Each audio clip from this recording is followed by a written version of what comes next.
Could, could have and would have, क्या difference है तीनों में? मैं तो कहूँगा कि कोई डिफरेंस नहीं है। आप बोलेंगे ऐसा कैसे, डिफरेंस तो होना चाहिए, लेकिन रियलिटी में डिफरेंस नहीं है।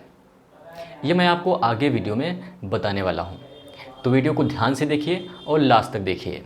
अगर वीडियो को स्किप करेंगे तो चीज़ें मिस करोगे। So pay attention and stay with me till the last.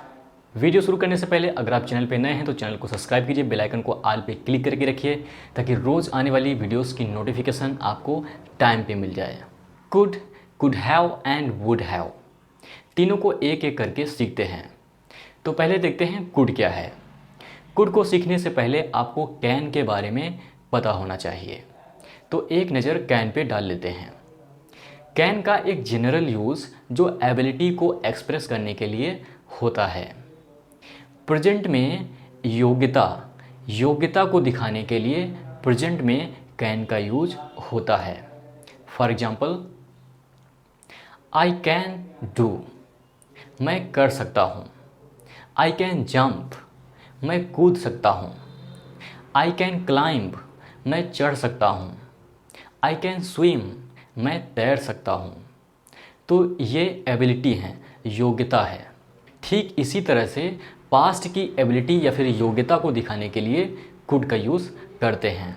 For example, I could do, मैं कर सकता था। आई कुड जंप, मैं कूद सकता था। आई कुड क्लाइंब, मैं चढ़ सकता था। आई कुड स्विम, मैं तैर सकता था। एक तो सिचुएशनल एग्जाम्पल लेते हैं। मान लीजिए आपके सामने एक दीवार है और ये वही दीवार है जिसे बचपन में आप कूदा करते थे। तो आज फिर प्रेजेंट टाइम में आपको अपना बचपन याद आया। आज आपने फिर से उसी दीवार को कूदने का ट्राई किया, लेकिन आप नहीं कूद पाए। फिटनेस की वजह से या फिर फिजिकल प्रॉब्लम की वजह से आप दीवार को नहीं कूद पाए। तो आप अपने फ्रेंड से कहते हैं कि when I was a kid I could jump over this wall, जब मैं बच्चा था तो इस दीवार को कूद सकता था। तो यहाँ पर एक एबिलिटी की बात है, योग्यता की बात है कि मैं जब छोटा था तो ये कर सकता था। इसी तरह का एक और एग्जाम्पल लेते हैं। When I was young I could swim, जब मैं छोटा था तो तैर सकता था। आई होप आपको कुड का प्रयोग समझ में आया होगा। अब देखते हैं कुड हैव। तो कुड हैव का यूज रिग्रेट को दिखाने के लिए, पछतावे को दिखाने के लिए किया जाता है। गैस, वीडियो की स्टार्टिंग में आपको हमने बताया था कि could, could have and would have तीनों सेम होते हैं। किस सेंस में सेम होते हैं ये मैं आगे आपको दिखाने वाला हूँ और मैं प्रूव करके आपको दिखाऊंगा कि तीनों सेम हैं। तो वीडियो में बने रहिए और पेशेंस रखिए। फिलहाल हम सीख रहे हैं कुड हैव। तो कुड हैव जैसा कि हमने बताया आपको रिग्रेट को दिखाने के लिए यूज़ किया जाता है। चलिए कुछ एग्जांपल लेते हैं। मान लीजिए दो फ्रेंड हैं, राम और श्याम। राम श्याम को चैलेंज देता है। चैलेंज ये है कि अगर तू ऑडी का लोगो बिना पेन उठाए, बिना पेन रिपीट किए अगर बना देगा तो तुझको 500 रुपये दूंगा। लेकिन श्याम को ये चैलेंज पसंद नहीं आता है। श्याम घर चला जाता है और वहाँ घर जाकर उसे पछतावा होता है कि वह उस चैलेंज को एक्सेप्ट कर सकता था क्योंकि उसे 500 रुपये मिल सकते थे। तो उसे रिग्रेट हो रहा है, पछतावा हो रहा है। आई could have accepted the challenge, मैं वो चैलेंज एक्सेप्ट कर सकता था। इसी तरह से एक और एग्जांपल लेते हैं। मान लीजिए एक गर्ल है और एक बॉय है। उन दोनों की लॉन्ग टाइम से फ्रेंडशिप होती है। कुछ समय बाद लड़की की शादी हो जाती है। तो शादी होने के बाद उस लड़के को रिग्रेट होता है, पछतावा होता है कि यार मैं उसे प्रपोज कर सकता था। आई कुड हैव प्रपोज्ड हर, मैं उसे प्रपोज कर सकता था। तो कुड हैव का यूज़ रिग्रेट को शो करने के लिए किया जाता है। आई होप आपको समझ में आ रहा होगा। अब देखते हैं would have.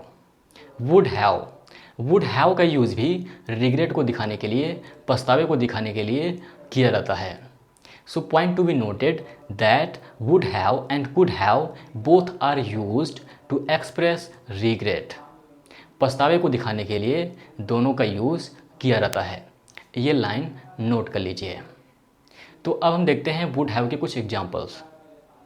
If India had batted first, India would have one the match.